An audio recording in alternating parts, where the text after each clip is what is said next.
আমরা পেয়েছি সাবেক মন্ত্রী, আওয়ামী লীগের প্রেসিডিয়ামের সদস্য এবং বাংলাদেশ সড়ক পরিবহন শ্রমিক ফেডারেশনের সভাপতি জনাব ওবায়দুল কাদের। আপনাকে আমাদের অনুষ্ঠানে স্বাগত জানাই।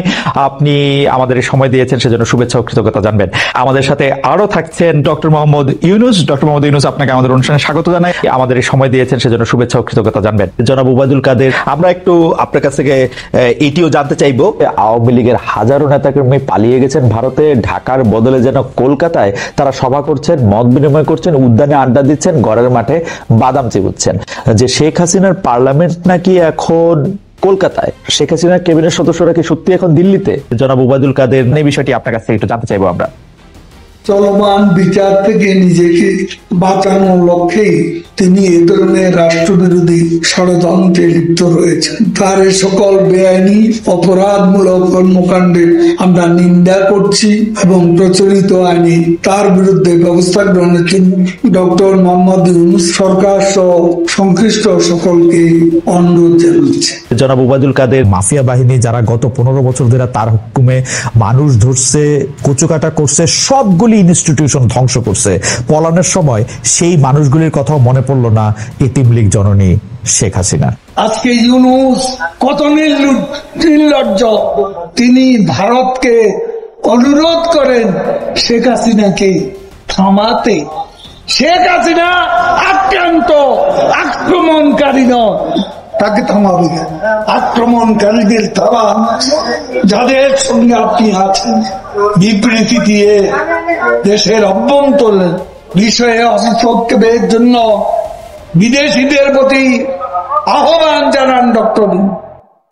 এই ইউনূস আমাদের জাতীয় স্মৃতিসৌধে যায়নি, এই ইউনূস আমাদের শহীদ মিনারে যায় না, এই ইউনূস করোনা জাতীয় কোন দুর্যোগে এই দেশের মানুষের পাশে। ডক্টর ইউনূস আমাকে যখন মন্তব্য করতে বলেছে, তার সম্পর্কে আমি বলেছি তিনি আমাদের সুখে নেই, দুঃখে নেই, কষ্টে নেই, দুর্যোগে নেই, আমাদের দুর্দশায় নেই। আমরা কেন তাকে নিয়ে অতটা ভাববো? তাকে নিয়ে আমাদের ভাববার কোন প্রয়োজন নেই। তিনি এবার সাক্ষাৎকারে নতুন নির্বাচন দাবি করেছেন। চিনতে পেরেছেন? কোটা আন্দোলন, অগ্নিসন্ত্রাস, সাম্প্রতিক সহিংসতার সাথে এই বিবৃতির সংযোগ আছে কিনা তা ভেবে দেখা দরকার। ডক্টর ইউনূস এদেশীয় সংস্কৃতি লালন করেন। আজকে ডক্টর ইউনূস শ্রমিকদের অর্থ আত্মসাৎ করেন, তিনিও আজকে মাঠে নেমেছেন। অতীতে যিনি রাজনৈতিক দল খুলে 1-11 সারা পাননি, যার বিরুদ্ধে মামলা চলমান, যিনি দেশের আইকনিক প্রকল্প পদ্মা সেতু নির্মাণের বিরোধিতা করেছেন, তিনি আবার সক্রিয়। আগে গোপনে করেছেন, এবার তিনিও এসেছেন প্রকাশ। আমাদের বন্ধু আছে ভাই, বাইরে আমাদের বন্ধু আছে, প্রভু নাই। আমাদের বিবেক আমাদেরকে চালায়, কোন বিদেশি শক্তি নয়। আপনারা দেখেছেন সম্প্রতি সংগঠিত বিএনপি, জামাত, ছাত্রদল, শিবিরের সন্ত্রাসী গোষ্ঠী সন্ত্রাস, সহিংসতা, নারকীয় হত্যাযজ্ঞের অসংখ্য তথ্য একের পর এক উন্মোচিত, যা থেকে প্রমাণিত এই ধ্বংসযজ্ঞ সুপরিকল্পিতভাবে বিএনপি, জামাত সংগঠিত করেছে। সারা দেশ থেকে তারা তাদের সন্ত্রাসীদের ঢাকা এনে হত্যা, সন্ত্রাস, ধ্বংসলীলা মেতে উঠেছে। জনাব ওবায়দুল কাদেরকে আপনাকে অনেক ধন্যবাদ, আপনি আমাদেরকে সময় দিয়েছেন। আমি সরাসরি প্রশ্নে চলে আসি। শেখ হাসিনা স্পষ্টতই আপনাকে অপছন্দ করেন, অনেক কিছুর জন্য আপনাকে দায়ী করেন, পদ্মা সেতু এবং এই সেই। এর কারণ কি বলে আপনি মনে করেন? আপনাকে কি তিনি তার প্রতিদ্বন্দ্বী মনে করেন, নাকি সত্যি তার কাছে এমন কোন তথ্য রয়েছে যে আপনার বিশাল কোন রাজনৈতিক অভিলাষ রয়েছে? আপনি কি রাজনৈতিকভাবে তার প্রতিদ্বন্দ্বী হয়ে উঠছেন বলে তিনি আপনাকে অপছন্দ করছেন, না কি কারণে? আপনার কি মনে হয়? আমার মনে হয় উনি মনে করেন যে আমি দেশের সর্বোচ্চ ডাকু সন্ত্রাসী কিংবা আমি অপরাধী, আমি সেরা চোর, এই জাতীয় জিনিস মনে করেন, কাজে সেগুলো ব্যাখ্যা করেন উনি তার মুখে। উনি বলেন যে আমি সুদখোর, আমি ঘুষখোর, আমি সব এমন সব কটু শব্দ ব্যবহার করেন যাতে মনে হয় যে আমার সম্বন্ধে তার ধারণা খুবই খারাপ। কিন্তু এইটা তো এরকম ছিল না। আমরা দেখেছি যে 96 থেকে 2001 সাল পর্যন্ত নানাভাবে এই সরকারি বা আওয়ামী লীগ সরকারি আপনার সাথে বা আপনি আওয়ামী লীগ সরকারের সাথে একসাথে কাজ করতে কোনো সমস্যা হয়নি। আপনি এইটার জায়গাটা কি একটু ব্যাকগ্রাউন্ডটা কি আমাদের একটু বলা যাবে যে আপনার কাছে কি মনে হয় কেন এই শত্রুতার বা কেন এই অপছন্দের বিষয়টা একটু সৃষ্টি হলো বা তৈরি হলো? যেই হোক, এটা আমার তরফ থেকে হয়নি। আমি তাকে যথাযথ শ্রদ্ধা করে নিয়ে গিয়েছিলাম আমাদের মাইক্রোক্রেডিট সামিটে ওয়াশিংটন ডিসিতে। আমাদের প্রধান অতিথি করে নিয়ে গেছি, সবাই সম্মান করেছে। কারণ এই মাইক্রোক্রেডিটটা তখন পৃথিবীর সামনে আসছে, বড় আকারে আসছে, এবং এটা বাংলাদেশের অবদান হিসেবে সবাই স্বীকৃতি দিচ্ছে। ওয়াশিংটনে দুনিয়ার সেরা যারা সবাই উপস্থিত ছিলেন, তার মধ্যে আমরা ওনাকে নিয়ে গেছিলাম এই জন্য যে বাংলাদেশের পক্ষ থেকে এই গৌরবটা যেন তিনি আমাদের পক্ষ হয়ে গ্রহণ করেন। উনিও রাজি হয়েছেন, উনিও গেছেন, করেছেন। কাজে এটা স্বাভাবিকভাবে এই সম্পর্ক থেকে যাওয়ার কথা ছিল, কিন্তু কি কারণে এটা ঘাটতি হতে আরম্ভ করলে বুঝতে পারলাম না। কিছুদিন পর থেকেই ওনার আচরণ এবং তার শব্দ পরিবর্তন হতে আরম্ভ করলো। এমন পরিবর্তন হলো এখন আমাকে চোট বদমাইশ ছাড়া আর কোনো বিষয়ে উনি মনে করেন বলে মনে হয় না আমার কাছে। আসলে এটা নিয়ে কথা বলাটা একটু বিব্রতকরই, কিন্তু কেউ কেউ এটা বলে থাকেন যে বিশেষ করে যে 2007 সালে যে 111 সরকার আমরা যাকে বলি, তাদের যে বিরাজনীতিকরণের একটি চেষ্টা, সেই চেষ্টার মধ্যে আপনার অংশগ্রহণ আছে কিনা। যদিও বারবার বলা হয় যে আপনি আসলে সেই ক্ষমতাটা দখল করতে চেয়েছিলেন, অথচ আমরা উল্টা শুনেছি, আপনার মুখেও শুনেছি, যারা ওই সময় কৌশলভ ছিলেন তাদের মুখেও শুনেছি যে আপনাকে আসলে অফার করা হলো, আপনি সেটি ফিরিয়ে দিয়েছিলেন। কিন্তু কেউ কেউ আবার বলে থাকেন আপনি একটা লম্বা সময়ের জন্য চেয়েছিলেন। এইটি কি একটা কোনো কারণ হতে পারে? এই ব্যাপারটিকে আমাদের দর্শকদের জন্য মানে বা ইয়েদের জন্য একটু আপনি পরিষ্কার করবেন যে আপনি আসলে রাষ্ট্রের সর্বোচ্চ ক্ষমতায় বা রাজনীতির জায়গায়, দেশ পরিচালনায়, সেগুলিতে আপনি আসলে আসতে চেয়েছিলেন কিনা, চান কিনা, বা ওই জায়গা থেকে যদি চাইতাম, যদি চাইতাম, তখন যখন মিলিটারি আমার বাসায় এসে বসে রইল সারা রাত আমাকে রাজি করানোর জন্য, আমি তো লুফে নিতাম। রাজি করানোর জন্য বসে থাকতে হবে কেন? আমি যদি ক্ষমতাই চাইতাম, বলে আজ চলেন চলেন, কি করতে, কি কোন জামাটা পড়তে হবে দেখিয়ে দেন, এখনই যাচ্ছি। আমি তো সেটা করিনি। তাদের সঙ্গে তর্ক করেছি, সারা রাত ধরে তর্ক করেছে যে না ভাই, আমাকে দিয়েন না, আমি এই কাজের উপযুক্ত না, আপনারা অন্য লোক খুঁজেন। তারা আমার উপরে মন ঠিক করে ফেলেছে আমাকে দিতে হবে।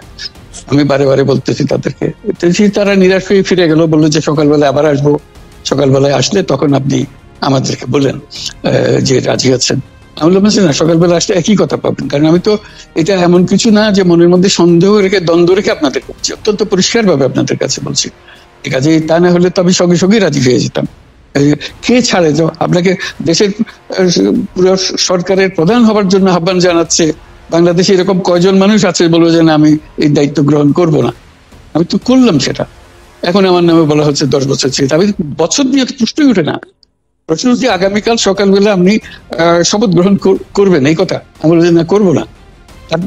এরপরে তো কয় বছর, কয় কাণ্ড। আমি 10 বছর দিয়ে কি করবোটা কি? আমি 10 বছর দিয়ে, আমি তো বলছি আমি এই কাজের জন্য নই। দেশে আমার দেশ পরিচালনা করা আমার দায়িত্ব না, আমার কাজ না। আমি জানি না এটা কিভাবে করতে হয়। আমি যেটা জানি সেটা করি। আপনার মেয়ে মনিকা ইউনুস সম্প্রতি একটি সাক্ষাৎকার দিয়েছেন CNN-এ। সেখানে আমি তাকে একটু যদি অনুবাদ করি তাহলে সেরকম পড়তে পারবো যে আমি তাকে উদ্ধৃত করছি যে কোনো এক সময় প্রধানমন্ত্রী শেখ হাসিনা ও ডক্টর ইউনুস একসঙ্গে কাজ করেছেন। আমি আশা করি সেই সময়টা আবার ফিরে আসুক, শুধু গ্রামীণ কিংবা সংশ্লিষ্ট সব প্রতিষ্ঠানগুলোর ভালোর জন্যই নয়। যদি তারা আবারও একসঙ্গে কাজ করেন তাহলে সেটা চমৎকার হবে। এই মনিকা ইউনুসের এই আশা কি আপনারও মানে একই রকম আশা কিনা যে প্রধানমন্ত্রী শেখ হাসিনা এবং ডক্টর ইউনুস একসঙ্গে কাজ করলে আরো কিছু চমৎকার কাজ হবে, বা এটা আপনি আশা করছেন এরকম? এটা কি এখন আমার জন্য করা যাচ্ছে না যে আমি নারাজ, যে করতে চাই না?